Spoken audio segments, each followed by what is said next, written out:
അത് നല്ലപോലെ മനസ്സിലാക്കണം. അവിടമാണ് ഏറ്റവും അപകടം പിടിച്ച സാധനം. അവസാനമാ ശൂദ്രനെ സൃഷ്ടിച്ചത്. ജന്മനാ ജായതേ ശൂദ്ര എന്നൊക്കെ പറഞ്ഞ് ഒരുപാട് നിങ്ങളെ പഠിപ്പിക്കും. അതൊക്കെ ഈ ശ്രുതിക്ക് എതിരാണ്. ശ്രുതിയിൽ ബ്രാഹ്മണൻ, ക്ഷത്രിയൻ, വൈശ്യൻ കഴിഞ്ഞുണ്ടായതാ ശൂദ്രൻ. കാരണം ശൂദ്രൻ ഭൂമിയാണ്, പൂഷാവാണ്, എല്ലാത്തിനെയും പോഷിപ്പിക്കുന്നത് അവനാണ്. എല്ലാത്തിനെയും പോഷിപ്പിക്കുന്നത് സേവയാണ്, കർമ്മമാണ്, പരിചരണമാണ്. ലോകത്തിൽ ഏറ്റവും പ്രാധാന്യമുള്ള കർമ്മം പരിചരണമാണ്. ഏറ്റവും ഉത്തമമായ കർമ്മം പരിചരണമാണ്. കർമ്മരംഗത്ത് ജ്ഞാനം വേറെ, മനസ്സിലായില്ല. കർമ്മത്തിൽ സർവോത്തമമായത് പരിചരണമാണ്. പരിചരിക്കണമെങ്കിൽ സർവാത്മകത്വം വേണം, മനസ്സിലായില്ല. എനിക്ക് നിന്ദ കൂടാതെ, വഴക്കില്ലാതെ, സ്നേഹം വിടാതെ മറ്റൊരുവനൊരു സേവ ചെയ്തു കൊടുക്കണമെങ്കിൽ അവൻ ഞാനാണെന്ന് തോന്നുന്ന വലിപ്പം വേണം.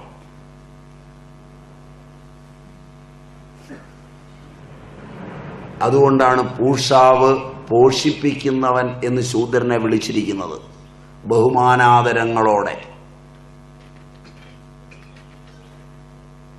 അതാണ് നിങ്ങളുടെ കാലഘട്ടത്തിലെ ഏറ്റവും നിന്ദ്യമായ സാധനം. ശരിയല്ല. ഇത് ഉപനിഷത്ത് പറഞ്ഞൊന്നുമല്ല.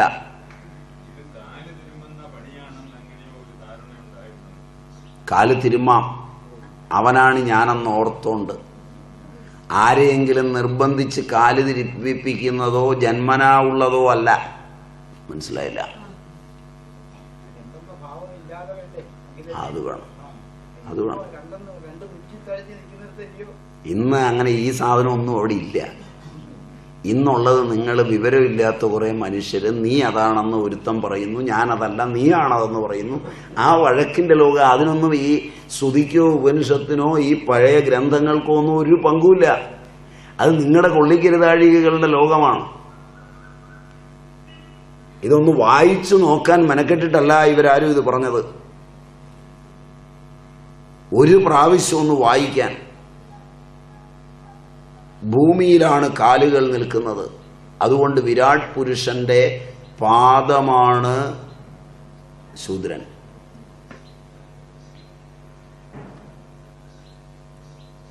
ആ സങ്കല്പവും മനോഹരമായി ഇതിലുണ്ട്.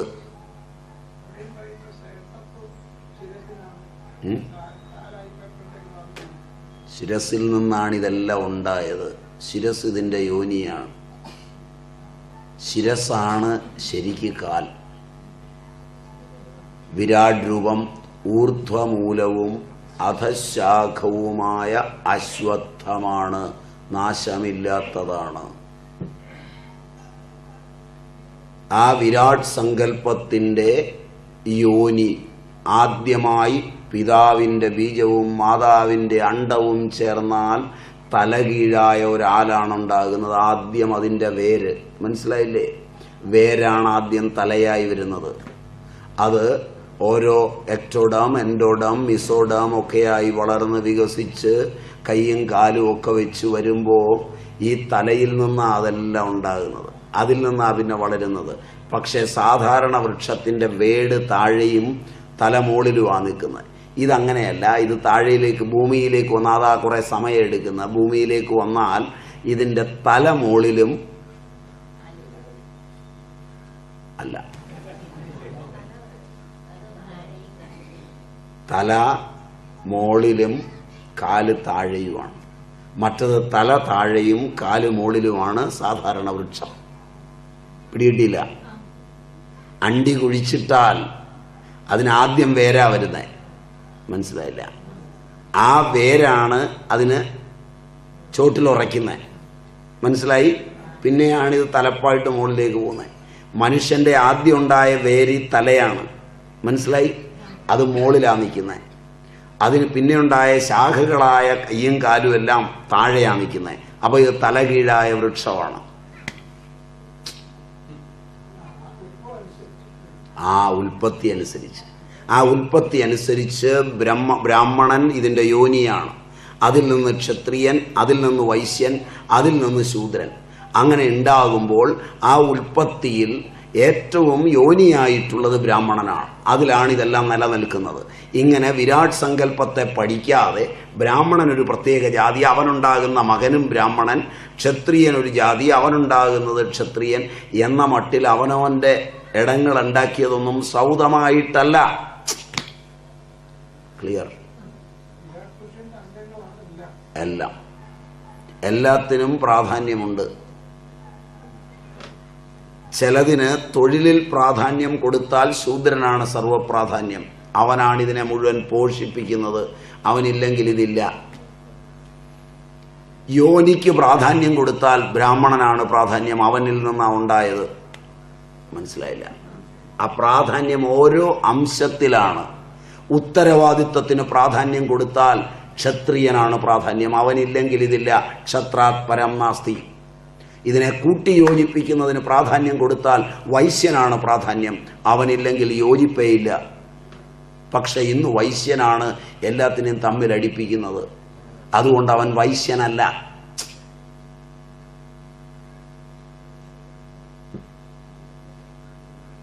ഇത് ഈ ഉപനിഷത്തിന്റെ സംഭാവനയാണ്, വളരെ വിപുലമായി. സമയം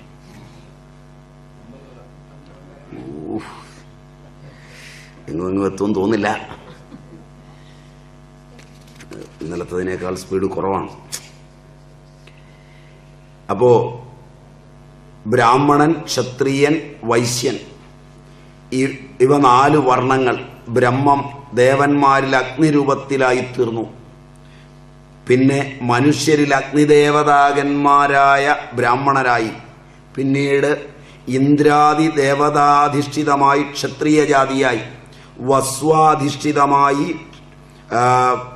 വൈശ്യജാതിയായി, പൂഷാധിഷ്ഠിതമായി ശൂദ്രജാതിയായി. അതുകൊണ്ട് ദേവന്മാരുടെ കൂട്ടത്തിൽ അഗ്നിയോട് സംബന്ധപ്പെട്ട കർമ്മങ്ങൾ ചെയ്തിട്ട് ഫലം ആഗ്രഹിക്കുന്നു. മനുഷ്യരുടെ കൂട്ടത്തിൽ ബ്രാഹ്മണനെ ആശ്രയിച്ച് കർമ്മം ചെയ്ത് കർമ്മഫലം ആഗ്രഹിക്കുന്നു. സ്വന്തം ആത്മാവാകുന്ന ലോകത്തെ അറിയാതെ മരിച്ചു പോകുന്നതാരോ അവനെ അറിയപ്പെടാത്ത ആത്മാവ് പഠിക്കാത്ത വേദവും ചെയ്യപ്പെടാത്ത പുണ്യകർമ്മവും എന്ന പോലെ രക്ഷിക്കുന്നില്ല. അതിനായി ഇത് മുഴുവൻ പറഞ്ഞതും. അവനെ പഠിക്കാത്ത വേദം പ്രയോജനമുണ്ടോ? ചെയ്യപ്പെടാത്ത പുണ്യകർമ്മം കൊണ്ട് വല്ലതും കിട്ടുമോ? പുണ്യകർമ്മം ചെയ്താലേ കിട്ടുള്ളൂ. അതുപോലെയാണ് അവന്റെ നില. അതുകൊണ്ട് ഇത് പഠിച്ചവന് മാത്രമുള്ളതാണ്.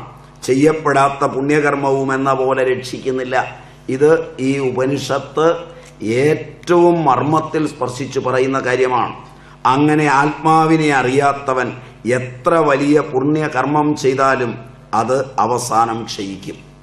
അതുകൊണ്ട് അങ്ങനെ ചെയ്താൽ ക്ഷയിക്കുന്നതുകൊണ്ട് ആത്മാവാകുന്ന ലോകത്തെ തന്നെ ഉപാസിക്കണം. ആത്മാവാ അരേ ദ്രഷ്ടവ്യ അന്വേഷ്ടവ്യ, അതെല്ലാം ഇതിലാണ്.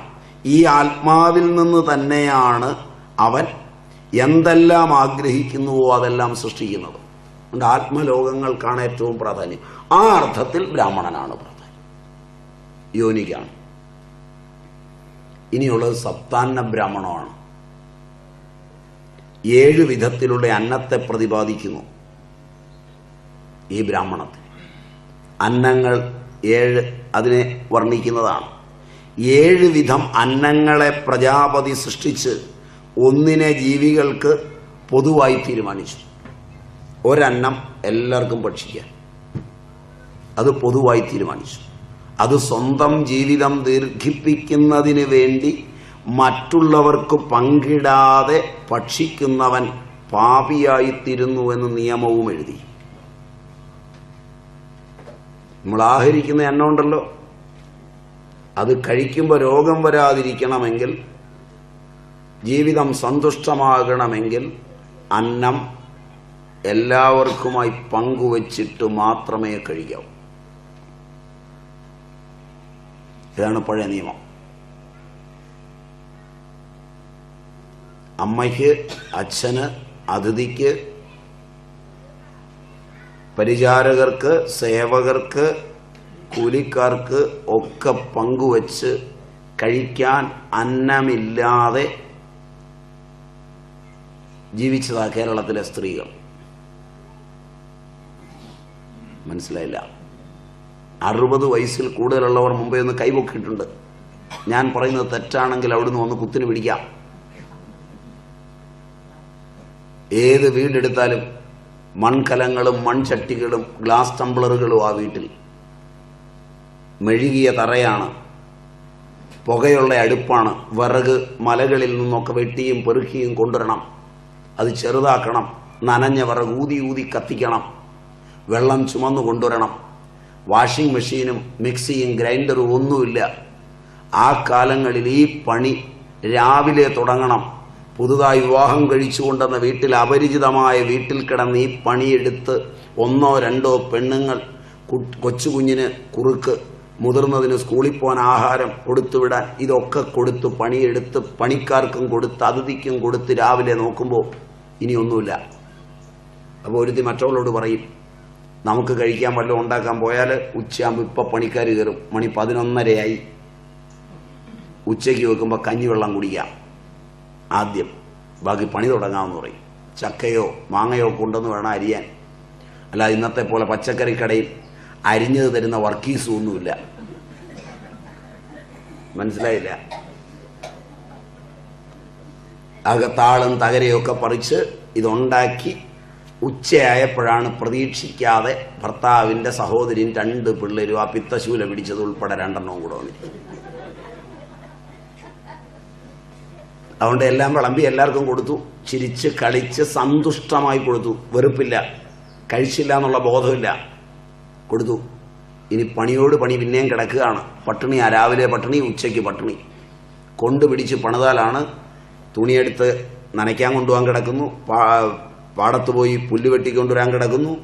ഒരു പിടി പണിയുണ്ട്. എല്ലാം ഒരുമാതിരി തീർത്ത് സന്ധ്യയായി. സന്ധ്യ കഴിഞ്ഞു, ഇനി പണിയുണ്ട്. പിള്ളേർക്ക് പഠിക്കാൻ ചിമ്മിനി വിളക്ക് കൊടുത്തു, ആണുങ്ങൾക്ക് കൊണ്ടുപോകാൻ റാന്തൽ കൊടുത്തു. തങ്ങളിനി അതും ഉപദ്രവിക്കേണ്ടെന്ന് വിചാരിച്ച് ത്യാഗപൂർവം ഒരു കുപ്പിയുടെ അടപ്പൊന്ന് തുറന്ന് അതിലൂടെ ഒരു തിരി പന്തം കണക്കിട്ട് മണ്ണെണ്ണ ഒഴിച്ച് കാശ് കൊടുത്ത് മേടിക്കാത്തൊരു മണ്ണെണ്ണ കുപ്പിയും കയ്യിലെടുത്ത് വേണം വൈക്കോല് വലിച്ചിടാൻ. എൻ്റെ പ്രായമുള്ള ഏതെങ്കിലും ഒരുത്തനോ ഒരുത്തിയോ ഇരിപ്പുണ്ടെങ്കിൽ ഞാൻ പറയുന്നത് തെറ്റാണെങ്കിൽ എന്നെ തല്ലാം. അങ്ങനെ പോയി വൈക്കോല് വലിച്ച്, തീ കയറി പിടിക്കുന്ന വൈക്കോല് വലിച്ചു കൊണ്ടയിട്ട് പശുവിനും കൊടുത്ത് തിരിച്ചു വന്ന് പിള്ളേർക്ക് ആഹാരവും വിളമ്പിക്കൊടുത്ത് ഒരുത്തനെ കാത്തിരിക്കും. രാവിലെ കഴിച്ചിട്ട് പോയി, ഉച്ചയ്ക്ക് കൊണ്ടുപോയി കഴിച്ചു, 4 മണിക്ക് ക്യാൻറ്റീനിൽ നിന്ന് അടിച്ചു, 7 മണിയായപ്പോൾ കൂട്ടുകാരും കൂടി അല്പം വീശി. അവനാ വരുന്നത്. അവന് തൃപ്തിയോടുകൂടി സ്നേഹമസൃണമായി വിളമ്പിക്കൊടുത്തത്, ഒരു വാക്ക് എതിരായി പറയാതെ വിളമ്പിക്കൊടുത്തത്. പിള്ളേർക്ക് നേരെ വിളമ്പിക്കൊടുത്ത് കിടത്തി, വിളമ്പിക്കൊടുത്ത് ഷീറ്റ് വിരിച്ച് കിടത്തിയിട്ട് വന്ന് ബാക്കിയുള്ളത് ഒരു നേരം മാത്രം ആ ഭക്ഷണം കഴിച്ച്, ആ കഴിച്ചു കഴിഞ്ഞ് പാത്രം മുഴുവൻ മോറിക്കഴിഞ്ഞ് തിരിച്ചു വന്ന് കിടന്നാൽ കിടത്തിയുറക്കാതെ ഇവൻ്റെ മേടിൻ്റെ ഫലമായി വർഷത്തിൽ 1 2 വർഷം കൂടുമ്പോഴൊന്നോ വെച്ചൊരു 15 എണ്ണത്തിനെ റിലീസ് ചെയ്തിട്ടും ഒരു ബ്രസ്റ്റും യൂട്രസും എടുത്തു കളയാതെ ആരോഗ്യത്തോടെ ഇരുന്നത് ഈ വൈദിക സൂക്തമനുസരിച്ച് ജീവിച്ചിട്ടാണ്. ഈ വൈദിക സൂക്തത്തിൻ്റെ ബലം, തെളിവ് ഞാൻ പറയുന്നത് ഇതാണ്. മറിച്ച് ഇന്ന് നിങ്ങൾ തിന്നിട്ട് നിങ്ങൾ കൊടുക്കുകയും നിങ്ങൾ വിറ്റാമിനുള്ളത് തിന്നുകയും നിങ്ങളുടെ ശരീരം പോഷിപ്പിക്കാൻ ഡോക്ടർമാരെ മുഴുവൻ കാണുകയും ഒന്നല്ലെങ്കിൽ 2 മാത്രം പ്രസവിക്കുകയും ചെയ്തിട്ട് ഒരു 35 വയസ്സെത്തുമ്പോൾ നിങ്ങളുടെ യൂട്രസ് എവിടെ, നിങ്ങളുടെ ഓവറി എവിടെ, നിങ്ങളുടെ ബ്രസ്റ്റ് എവിടെ, നിങ്ങളുടെ പ്രധാനപ്പെട്ട അവയവങ്ങൾ സ്ത്രീയാണെന്ന് പറയുന്നത് എവിടെ പോയി എന്ന ചോദ്യത്തിന് ഉത്തരം കണ്ടുപിടിക്കാൻ ശ്രമിക്കുമ്പോഴാണ് നിങ്ങൾ അറിയുന്നത് വൈദിക ഋഷിയുടെ ചിന്താ പദ്ധതിക്ക് മുമ്പിൽ നിങ്ങളുടെ ശാസ്ത്രവും സാങ്കേതിക വിദ്യയും വെറും വെട്ടിപ്പും തട്ടിപ്പും മാത്രമാണ്.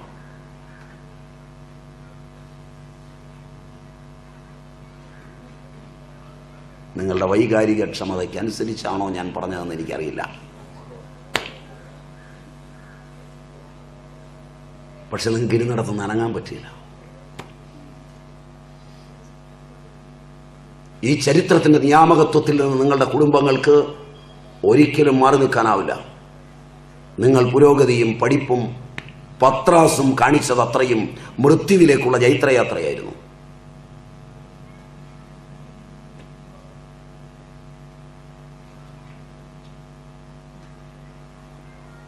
ഇപ്പൊ എനിക്ക് സ്നാപകൻ പറഞ്ഞതിനൊപ്പം പറയാം, റിപ്പന്റ് ഈ ദ ചിൽഡ്രൻ ഓഫ് വൈപ്പേഴ്സ്.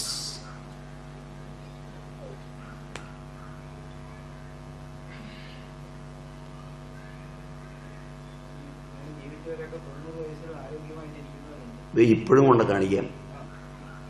സൂചിക്കകത്ത് നൂല് കോർക്കുന്ന 3 പെണ്ണുങ്ങളെ കാണിക്കാം. 90 വയസ്സ്, കണ്ണാടിയൊന്നും വേണ്ട, ഇപ്പോഴും കണ്ണെഴുതിയാണ് ജീവിക്കുന്നത്. കണ്ണെഴുതരുത് പിള്ളേരുടെ എന്നൊക്കെ എഴുതി പഠിപ്പിക്കുന്നുണ്ട് ഡോക്ടർമാർ. പുതുവൈപ്പിനിൽ പോന്നാ കാണിക്കാം. ചെറിയ ഹോട്ടലോ ഏതാണ്ടാണെന്ന് തോന്നുന്നു, പണി, ചായക്കട. ആരോഗ്യം എന്ന് പറയുന്നത് ടിൻ ഫുഡിനകത്തല്ല, ഫ്ലാപ്പറിൽ അടിച്ചു തരുന്ന ഗുളികയ്ക്കകത്തുമല്ല, ഡോക്ടറുടെ ഷീറ്റിലുമല്ല.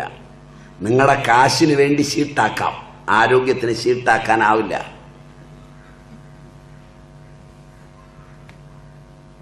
ഇത് കാശിന്റെ ഹുങ്കുമായി നടന്നാൽ കിട്ടില്ല. അതിന് ഭാഗ്യം വേണം. നല്ല സുഹൃതം ചെയ്ത തന്തയ്ക്കും തള്ളയ്ക്കും നല്ല സമയത്ത് ജനിക്കണം.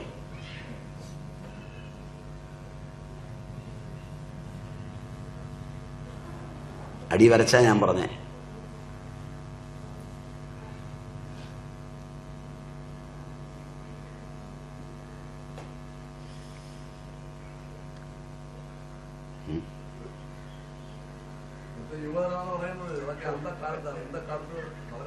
അതെ, ഇതും ഇന്തക്കാലത്താണെന്നാണ് അതിന് മറുപടി.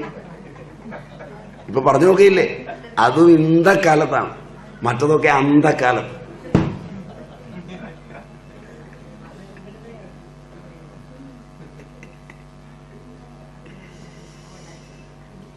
എന്റെ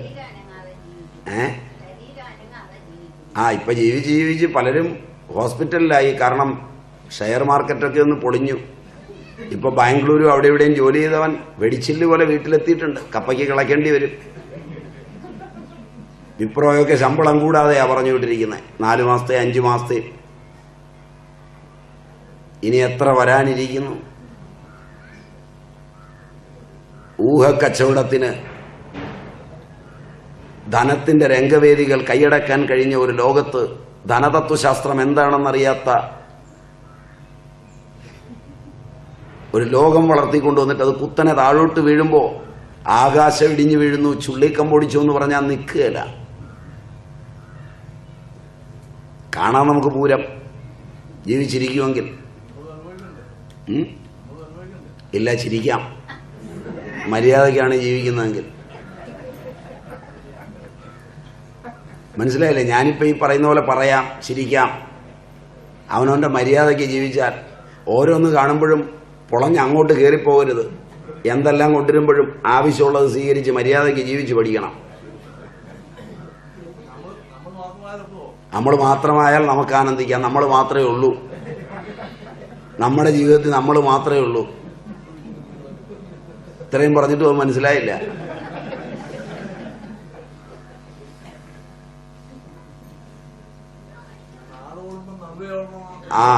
ഓടി നോക്ക്, നല്ലതാണ്. നടുവടിയും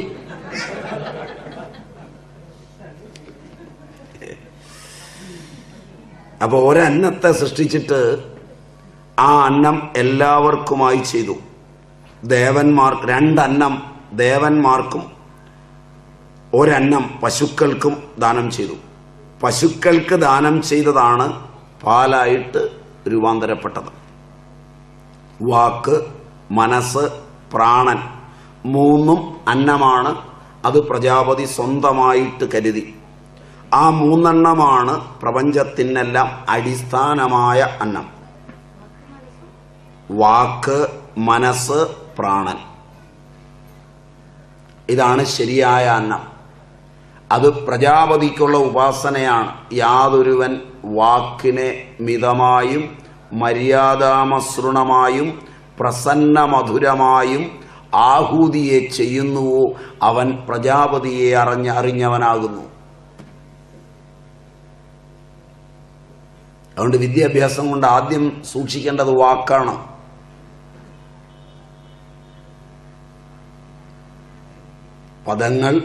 പദങ്ങൾ ചേർന്നുള്ള വാക്കുകൾ, വാക്യങ്ങൾ, അവയൊക്കെ എടുത്ത് പ്രയോഗിക്കുമ്പോൾ വളരെ ശ്രദ്ധിക്കണം. അതുകൊണ്ട് വാക്ക്, മനസ്സ്, ഉള്ളിലുള്ള ചിന്തകൾ, ഒടുങ്ങാത്ത ചിന്തകളുള്ളതാ മനസ്സ്. അതിനെ വളരെ സൂക്ഷിക്കണം. മനസ്സിലാണ് ഈ ലോകമിരിക്കുന്നത്. മനയേവ മനുഷ്യാണാം കാരണം ബന്ധമോക്ഷയോ. കർമ്മവും മനസ്സാണ്, മനസ്സല്ലാതൊന്നുമല്ല.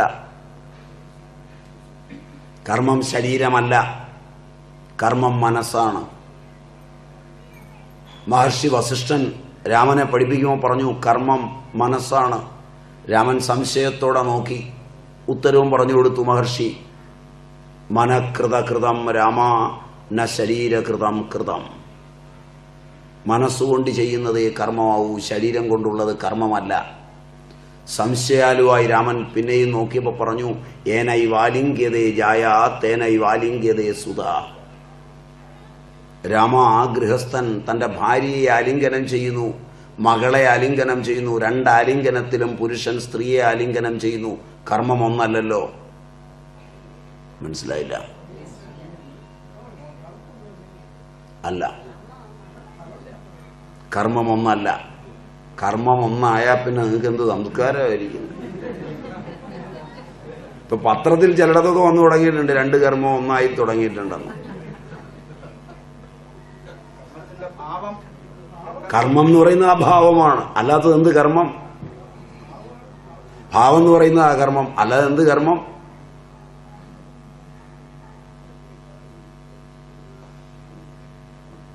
മനസ്സിലായില്ല?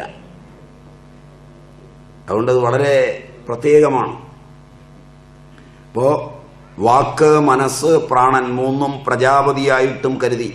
ആ മൂന്നെണ്ണമാണ് പ്രപഞ്ചത്തിനെല്ലാം അടിസ്ഥാനമായിരിക്കുന്ന. ആധ്യാത്മമായും അതിദൈവതമായും പ്രപഞ്ചോപാസനവും ഈ ബ്രാഹ്മണത്തിലുള്ളതാണ്. വീണ്ടും ശാബ്ദിക ബ്രാഹ്മണം ആറാമത്തെ ഇതാണ്. അതിൽ നാമം, രൂപം, കർമ്മം കൊണ്ട് പരിച്ഛിന്നമായ പ്രപഞ്ചം വിശദീകരിക്കപ്പെടുന്നു. അവ ആത്മാവ് തന്നെയാണ്. പരിച്ഛിന്നതയിൽ നിന്ന് മോചിച്ച് അപരിച്ഛിന്നമായ ആത്മാവിനെ ഉപാസിച്ച് സാക്ഷാത്കരിക്കണമെന്നും പറയുന്നു. വിഷയവൈരാഗ്യം സാധനയിൽ അത്യന്താപേക്ഷിതമാണെന്ന് പറയുന്നു. ഇത്രയാണ് ഒന്നാം അധ്യായം. രണ്ടാം അധ്യായം. ഈ അധ്യായത്തിൽ 6 ബ്രാഹ്മണങ്ങളാണ്. ഒന്ന് അജാതശത്രു ബ്രാഹ്മണമാണ്. ഗർഗഗോത്രത്തിലെ ബാലാഖി കാശി രാജാവായ അജാതശത്രുവിന്റെ അടുത്തെത്തി ഞാൻ അങ്ങയ്ക്ക് ബ്രഹ്മത്തെ ഉപദേശിച്ചു തരാമെന്ന് പറയുന്നതാണ് ഈ ബ്രാഹ്മണത്തിലെ തുടക്ക കഥ. പഠിപ്പിൽ അഹങ്കരിച്ച ഒരു ബാലാഖിയുണ്ട്. അമ്പടാ ഞാനേ എന്നുള്ള ഭാവത്തിലായവൻ പോകുന്നത്. അപ്പോൾ അവൻ ചെന്ന് ഞാൻ അങ്ങയ്ക്ക് ബ്രഹ്മം ഉപദേശിക്കാം. അപ്പം അന്ന് രാജാക്കന്മാർ വളരെ നല്ലവരായതുകൊണ്ട് എല്ലാവരും ഓടുന്നത് ജനകന്റെ അടുക്കലാണല്ലോ. തൻ്റെ അടുക്കലേക്ക് ഇവൻ വന്നല്ലോ എന്നൊക്കെ ഓർത്ത് വളരെ ഭംഗിയായി അവനോട് പറഞ്ഞു, ഞാൻ ഇതിന് 1000 ഗോക്കളെ ഈ വാക്കിന് മാത്രം തരുന്നു. ബ്രഹ്മം എന്ന പദം ഉപയോഗിച്ചല്ലോ എൻ്റെ രാജ്യത്തൊരുത്തൻ. പിടിച്ചോ 1000 പശു. ആ അറിവിനായിട്ടാണ് നിനക്ക് 1000 പശു വരുന്നത്. പിന്നെ നീ ഉപദേശിക്കുന്നതിന് വേറെ. അപ്പം ഈ വാക്കിന് തന്നെ 1000 ഗോക്കൾ. അയാൾ ഉപദേശം തുടങ്ങി. ആദിത്യനിലുള്ള പുരുഷനെയാണ് ഞാൻ ഉപാസിക്കുന്നത്. ഉടനെ രാജാവ് പറഞ്ഞു, അത് വിട്ടേക്കൂ, ആ ഉപാസന എനിക്കറിയാം, ഇനി എന്നെ അതാരും പഠിപ്പിക്കാനില്ല. ആദിത്യനിലെ പുരുഷനെ ഞാൻ അറിയാം, അത് പറയണ്ട.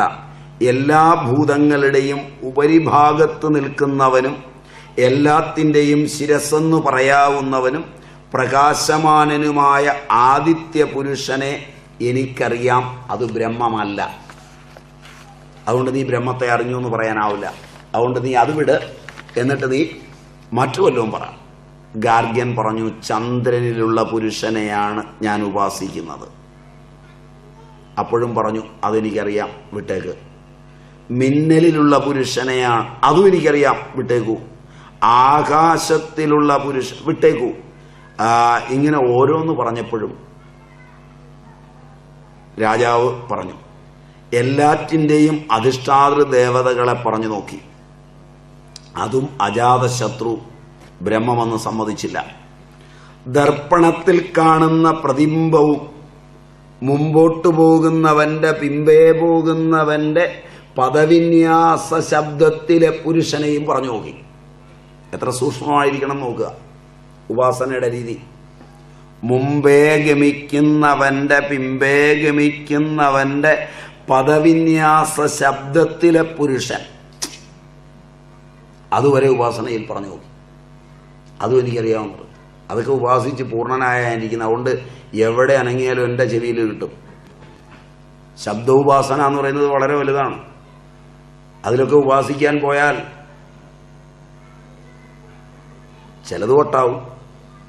നേരെ ആയാൽ ഒരിടത്തിരുന്ന് വിവരങ്ങൾ അറിയും.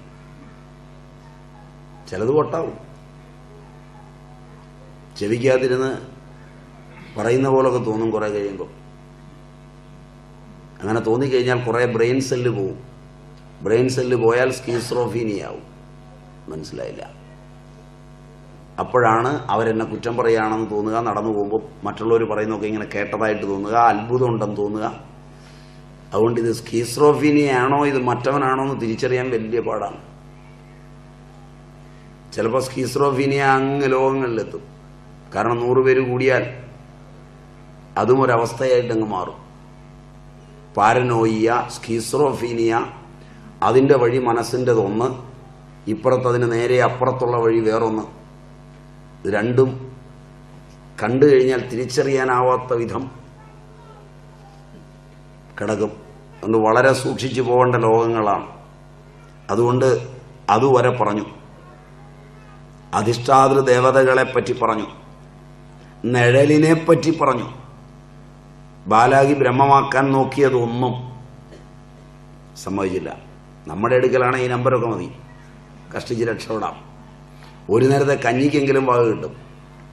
പക്ഷെ അജാതശത്രുവിൻ്റെ അടുക്കൽ ഇതൊന്നും പറ്റിയില്ല. അതിൻ്റെ എല്ലാം പൊള്ളത്തരം പറഞ്ഞു.